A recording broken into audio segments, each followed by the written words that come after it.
Hello to everyone tuning in today. My name is Cara Bernstein from the Millennium Alliance.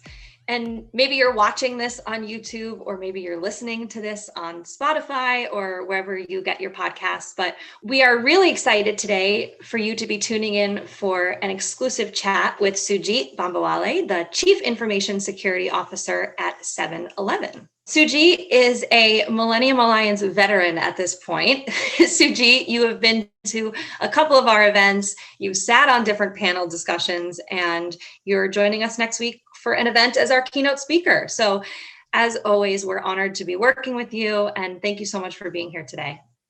Well, it's a pleasure to be here, and it's a pleasure to be participating in your events. I feel strongly about giving back to the information security community. I think they can benefit from my mistakes, if not from my few successes. So I think it's important for not just me, but every information security leader to participate in such events to just spread the wisdom as best as we can. Great. Well, let's dive in and hear some insight.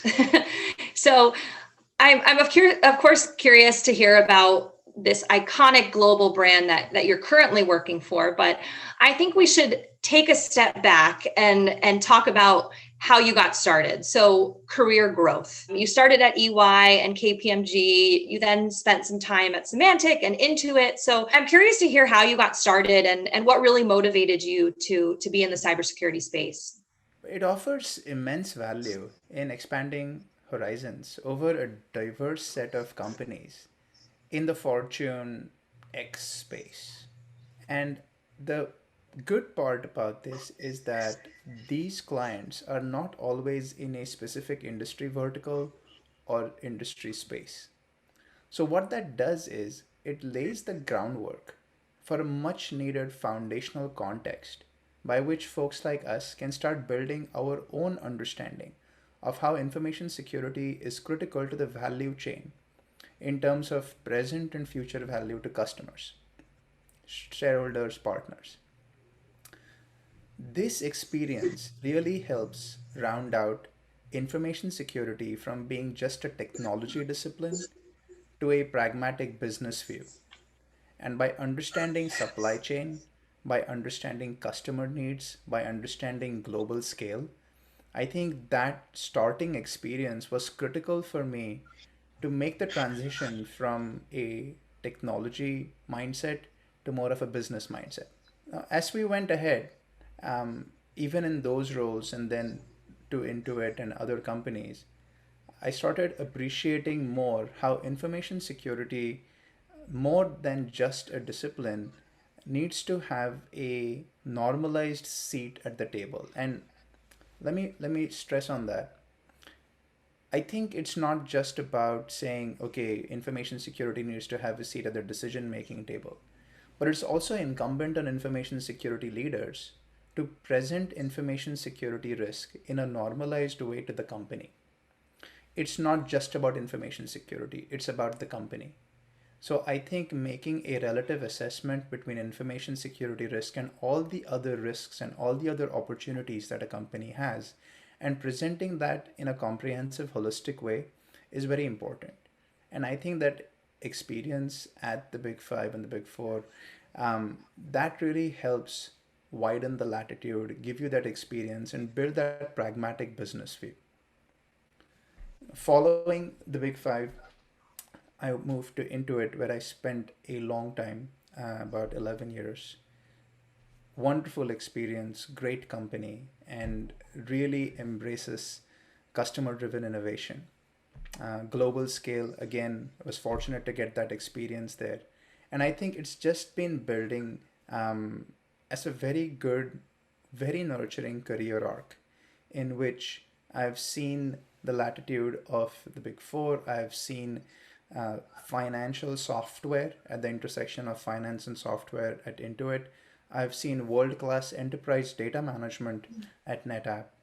And then Lifelock, acquired by Symantec, was really bringing me close to that customer fiber, that customer feedback, the customer innovation, what the customer needs, what the customer relates to, again at a global scale. So I think where this kind of led me to is to realize and recognize and respect the evolution of security. It used to be very compliance driven in the past. It has maintained a strong foundation of relevance to the customer, and the customer relevance has only grown over time. And now we're seeing information security as an engineering heavy discussion and an engineering heavy discipline. But I'm also seeing that risk is getting higher and higher in the conversation. And that's good because, just talking about information security as a technology discipline is not always the best view of it. No, it makes a ton of sense. And I think the evolution of, of security we will get to throughout this conversation. So I do want to shift to this concept of organizational leadership. And I know you've done some work in this space with a focus on cyber and innovation. And so what are some of the challenges that you face, that you've seen other colleagues and peers facing with organizational leadership that is specific to a global organization? Communication at global scale is the bedrock of everything. And we're fortunate to live in a time where communication is easier than before. The communication fabric that we are blessed with today is global, is instantaneous, and it's near free.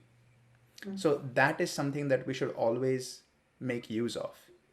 The challenges, though, are making time for reflection and making time for strategic thinking.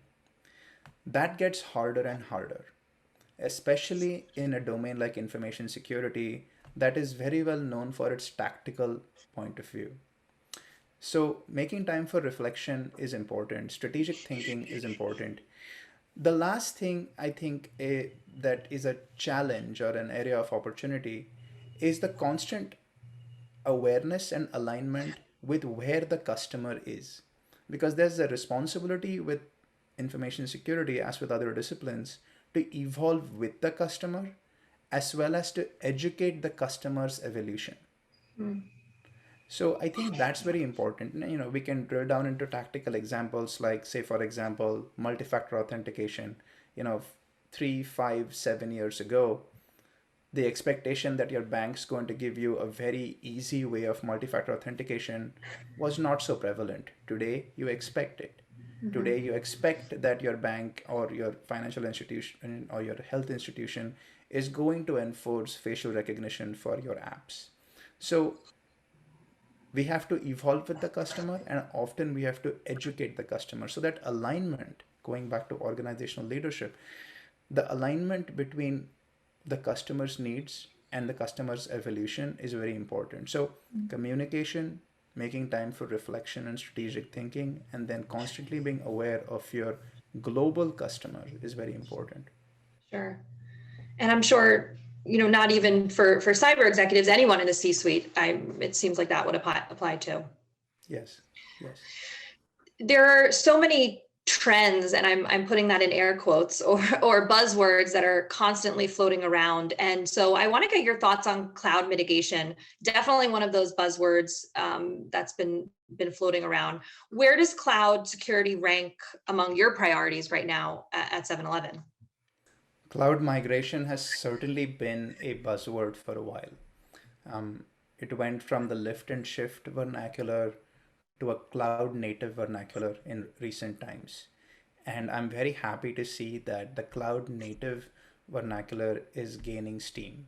I think it's very important that applications be developed at cloud native scale so that they can natively benefit from the elasticity and the growing intelligence of the cloud.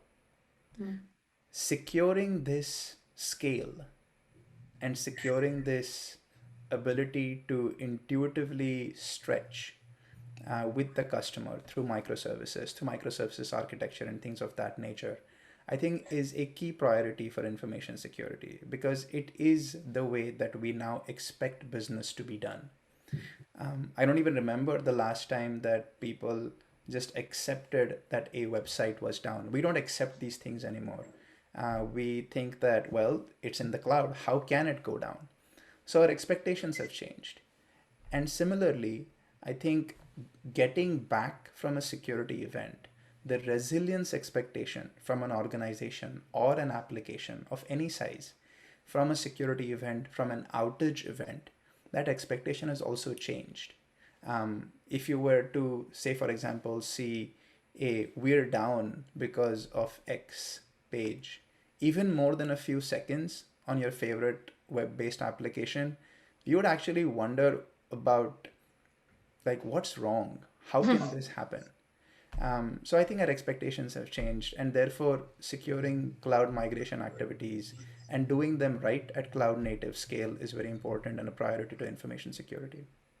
And I think that transitions well into this whole remote work situation. And we are not accepting when our servers are down at home. And so it is Q1 of 2021. And I don't think a conversation can't not touch upon COVID. And so I want to talk a little bit about that and how specifically remote work has impacted your role as CISO at 7-Eleven. There's so much been discussed about remote work and security that I'm sure everyone listening to this has already heard it.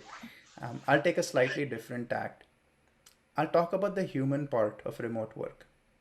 I think that as leaders, as managers, I think that we were not really ready for when productivity swung the other way. We were always thinking about how to make the most out of productivity cycles available within the team. And now, for better or worse, and it's an unfortunate way to get there, but it's actually swung the other way.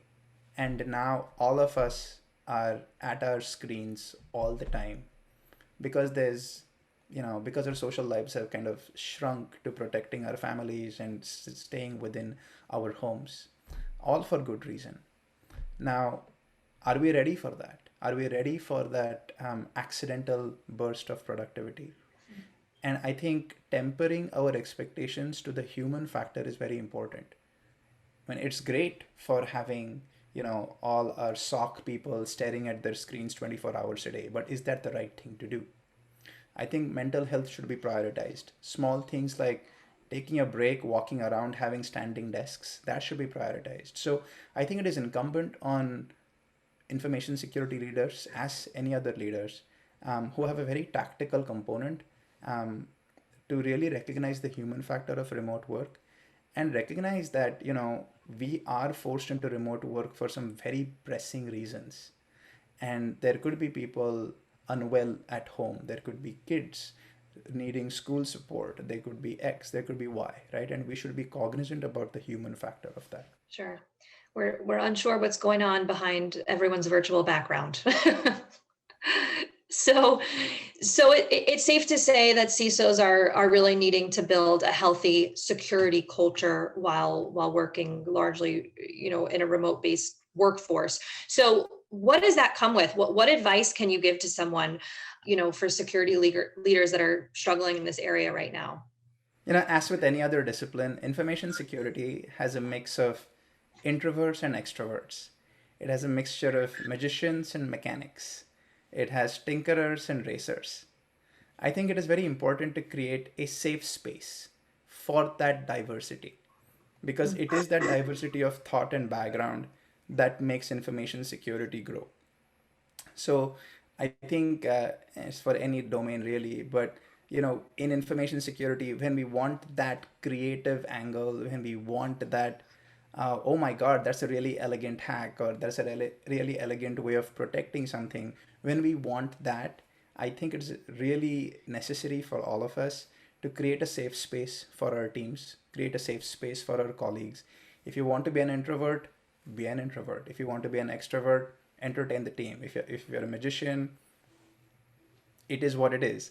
And we support all that. So I think communication and psychological safety is very important in that context of supporting remote work, and a healthy security culture when it has those things, not just within your team but with your internal partners, I think it flourishes. So if you have an internal partner, a team that information security works with on a regular basis, and they have that safe space to say, okay, I think there's something off here, but I want to have that safe conversation in which information security is not, going to ring three bells and, report me and stuff like that, but they're going to work with me.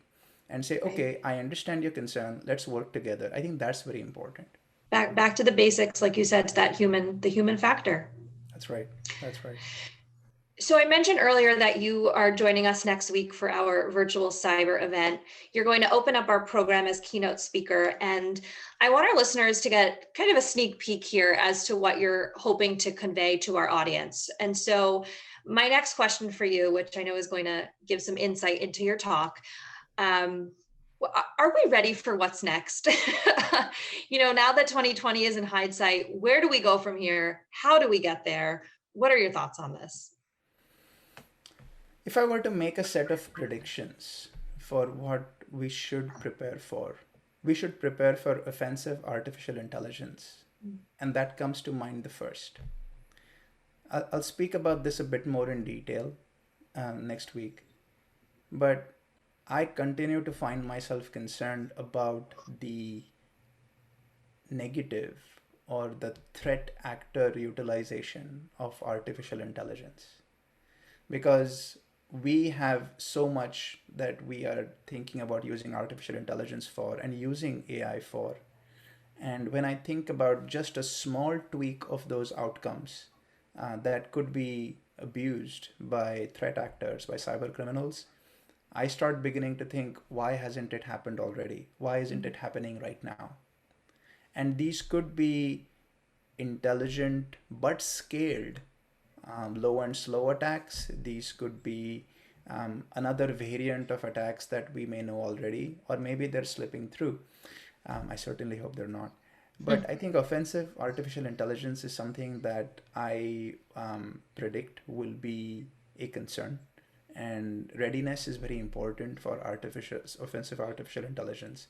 When I think about self-scaling weaponization, when I think about dynamic identification of threat surfaces, when I think about the rapid design of custom threat vectors, these things give me pause and make me think about building the right kind of safeguards and the right kind of defenses against offensive artificial intelligence. The other few would be, of course, talent. And I think organic and inorganic talent pipelines will need to be viewed perhaps differently coming forward. I think we'll have to look at attracting diversity, we'll have to look at identifying aptitude, we'll have to look at energizing rotational development, we'll have to look at how we support constructive failure. So, inorganic channels may need to focus more on how to assess aptitude in an objective manner rather than just keep everything very subjective. And we'll have to adapt to the markets. So I see that there could be a few changes coming in the talent space. I think awareness and education may also go some rapid change, because I think there is some tedium, if that's a word, building in terms of people getting stale content and just long content in terms of awareness and education. I think people have more of an appetite for quick, small, bite sized, extremely relevant, and extremely focused awareness and education content. So I think that's where the industry could go. And finally, I think attack simulation and bug bounty will also have an interesting arc in the coming years. Bug bounty is definitely getting a lot of much deserved recognition. It's helping a lot of companies do the right thing for their customers. But I think that it's a largely unregulated market, and I think there could be some changes coming in there. And I guess everyone will just have to tune in to the event next week to get the full list of the nine the 9 things to prepare for readiness. So we're really looking forward to that. And so my final question to you is along the lines of continued education and how it affects your personal growth. I know you do a lot of speaking engagements and you're very involved in this community of leaders and also aspiring leaders. And as I noted earlier in this interview, you've worked with us now at the Millennium Alliance for quite a while. So simply put, what keeps you coming back, and what have you really gained from working with us? You always have to be a student.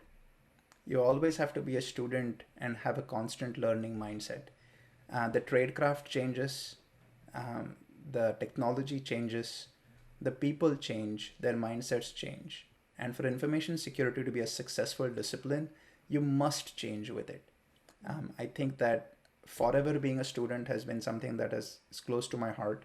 So I'll always seek out learning opportunities, either organic or inorganic.